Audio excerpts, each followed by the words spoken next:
for rounds again. Let's go.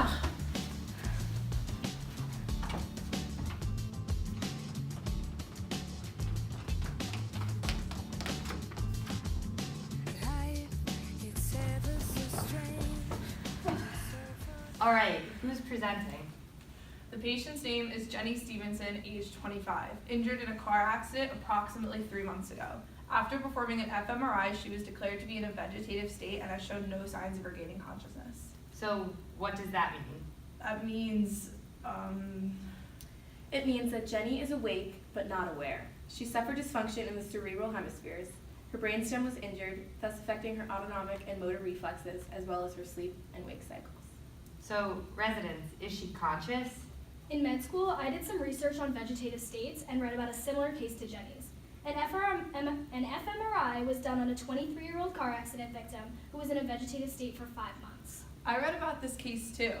There were 2 trials. In the first trial, a recording was played in the patient's room asking her to imagine playing tennis. In the second trial, a recording was playing asking her to imagine walking through rooms of her home. So what were the results?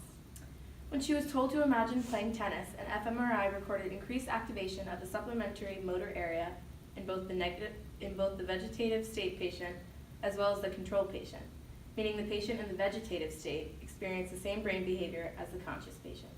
And when told to imagine walking through her home, both patients presented with increased activation of the parahippocampal place area. So is there a correlation between that study and our patient Jenny? I think it's possible that Jenny's still conscious. Maybe, but it's also possible that she's completely unconscious. Not all patients in vegetative states have shown those same brain responses. So how would we test these theories? We should run an fMRI and an EEG to track her brain activity. We can mimic the previous trials to see whether her imaginative capabilities are intact. Sounds good. Let's make it happen.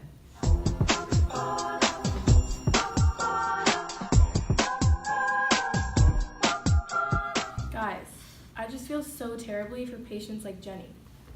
I wish there were more things we could do to treat these kinds of vegetative state symptoms. Has anyone done any research on it?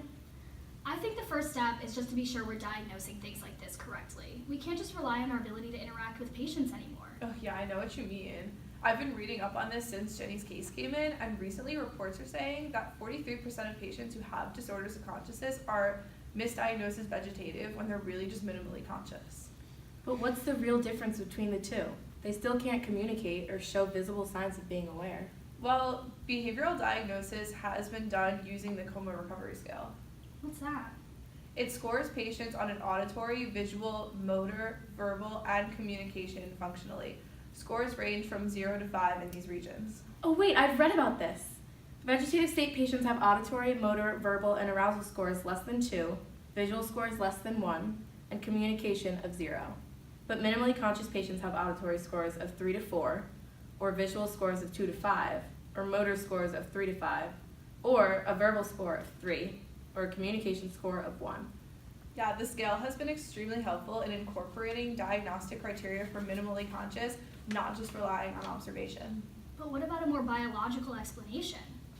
I mean, we're now using functional neuroimaging to study neural activity in these different states. Some doctors have actually been able to modify awareness by means of anesthesia and examine brain activity. Most vegetative state patients have global brain activity up to 50% decreased. I found this information too. PET scans have revealed decreased glucose uptakes in patients with disorders of consciousness. Interestingly, some patients deemed vegetative and some patients deemed healthy and fully awake have similar global brain activity. I mean, it sounds like these new studies are contributing massively to our perception of consciousness. Do you think that there are certain brain areas that need to be active in order to be aware, and others that aren't quite as relevant? I definitely think that's possible. Here, look at this study. By Stephen Lories, he mentions the importance of the frontal parietal network. This area seems to incur the most dysfunction in vegetative states, and patients may only recover in function in these areas. Brain connectivity has been deemed quite important in deeming patients vegetative versus normal. Disconnections in the cortico-cortical and cortico-thalamo-cortical pathways have been deemed important in awareness. So vegetative and minimally conscious aren't the same at all? No, but we've learned that the best way to determine the difference is through functional imaging of the brain in response to external stimuli. Right. In minimally conscious patients, some auditory stimuli activate their brains like healthy people, while patients in a vegetative state don't experience this. Their brains are less active and don't respond. But what does this all mean for Jenny? Well, first off, I think we should run a PET scan. This will allow us to make some determinations about the overall cerebral metabolic rates for glucose. This will be particularly telling if we see that Jenny has no activity in her frontoparietal network. This differentiates her from anesthetized or sleeping patients. We should also run the fMRI to determine if she responds to auditory stimuli. We should play back the sound of her kids playing with her dog. Summer. If her brain reacts, she's probably minimally conscious, not vegetative. Okay, should we go find Colleen and test this out? Yeah, let's go.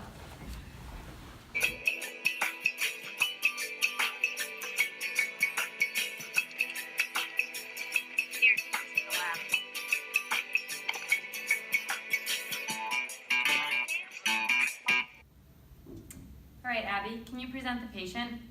Patient's name is Mike Johnson, age 32, injured in a workplace accident that resulted in a TBI. After a routine fMRI, he was declared to be in a coma and has been unresponsive for 2 weeks. So what does that mean in relation to his consciousness? It means that Mike may or may not be conscious. We can't be sure until we run further tests and take more scans. I think there's a good chance that he is conscious. I read a study in med school that said 40% of coma patients retain some level of consciousness, even if they're unresponsive. Right. So how could we figure out if Mike still has some level of consciousness? We can do an fMRI or a TMS EEG to measure his level of cortical activation. In the past, coma patients have had high levels of cortical activation. So why would we start with the fMRI? It would help us see if he responds to any stimuli we present him with. We'll show Mike pictures or talk to him and see if any of his brain cells become excited. If it does, that could mean that he's conscious. I read a study once that found that coma patients were likely to respond to their name being spoken by a familiar voice. The fMRI picked up activation in the primary auditory cortex. What was interesting was that those patients also showed activation in the associative temporal areas, which could imply that they were consciously processing the stimuli. fMRIs are also really useful for detecting the default mode network. It's been found that the level of consciousness in the network can correlate to the patient's level of consciousness, and as a plus, they're relatively uninvasive. Good. And then why would we use the EEG? Because it's really useful for measuring brain complexity. The process can show activity related to preservation or loss of information based on level of consciousness. In my experience, EEGs are much more useful and can give us a more accurate measure of Mike's level of consciousness. Additionally, they're also pretty non-invasive, so it wouldn't be any extra harm to him. Great. So let's run both the fMRI and the EEG, and we can make further conclusions from the results of the tests.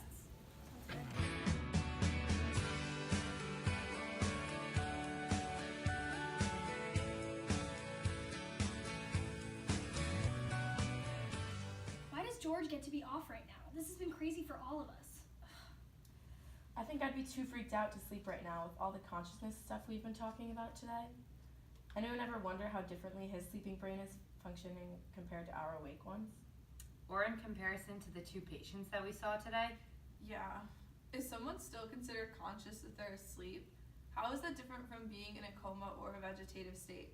Honestly, when I'm asleep, sometimes I feel like I'm totally comatose. Experimental data has been found to show that we're conscious throughout most of our sleep and dream cycles. However, while consciousness still exists, it's somewhat impaired. People who feel sleepy have impaired professional, social, and family experiences. If we think about consciousness as awareness, it is not very present in sleep. We cannot think about our dreams while we are dreaming. True. On the other hand, mental activity is never interrupted during sleep. What about EEGs? How could those be utilized to look at sleep? We've used them a lot to look at other degrees of consciousness. They are shown systematic changes in EEG patterns through different sleep cycles. As people go from sleep to wakefulness, there's a significant change in the observed EEG pattern. Look, this study, which was as far back as 1956, had already observed the patterns. I mean, other studies have also suggested that we experience stimuli during sleep, but we just can't recall it later. Yeah, I even read a study which suggested that waking and sleeping are actually quite similar states in terms of overall consciousness levels, but we just handle sensory information we are provided differently. I've also read work that discussed how cardiovascular responses to noise are greater during sleep than during waking. Oh, I think I read that same study. It was especially interesting because they used 2 treatment groups, people who describe themselves as highly sensitive to noise and people who describe themselves as not really sensitive to noise. When the subjects were awake, the more sensitive people showed a higher average heart rate response to noise, but in the sleeping state, there wasn't really a difference between the 2 groups. Right, and the author suggested that this might be because of differences in the activity of the sympathetic and parasympathetic nervous systems.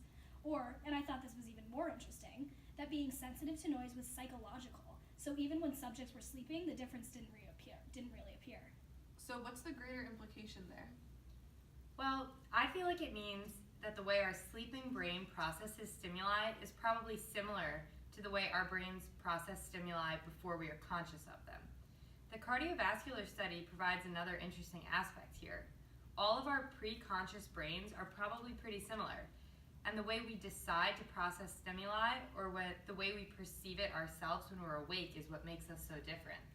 This is all reminding me of back in college when we learned about David Chalmers and his take on consciousness. He proposed that there was an easy problem and a hard problem associated with consciousness. The easy problem deals with questions pertaining to the differences between when we are awake and when we are asleep and what brain activity occurs during consciousness, while the hard problem is more philosophically difficult and deals with why consciousness exists at all. Sleep is a difficult concept to study, and it just goes to show how consciousness cannot be easily observed or defined. I'm sure George would be happy to help us start studying sleep. I wonder how his pre-conscious brain would feel about me finishing up the Thanksgiving leftovers he put in the fridge. Reason studies say that his pumpkin pie is totally overgrown. Getting it first! Consciousness in itself is an abstract concept that scientists, doctors, and everyday people both experience and study on a daily basis. Many individuals have philosophical beliefs that contribute to their perception of consciousness. But we must ask ourselves, what scientifically makes someone conscious? Whether it be during sleep, comas, or vegetative states, our definition of consciousness varies depending on our perception. What qualities truly decide whether someone is aware of what's happening around them? And how does everything intertwine to create an individual's subjective experience? That is the question scientists and psychologists alike are still studying today. Recent technological advancements have made studying the human brain more accessible than ever, but who knows what's left to discover.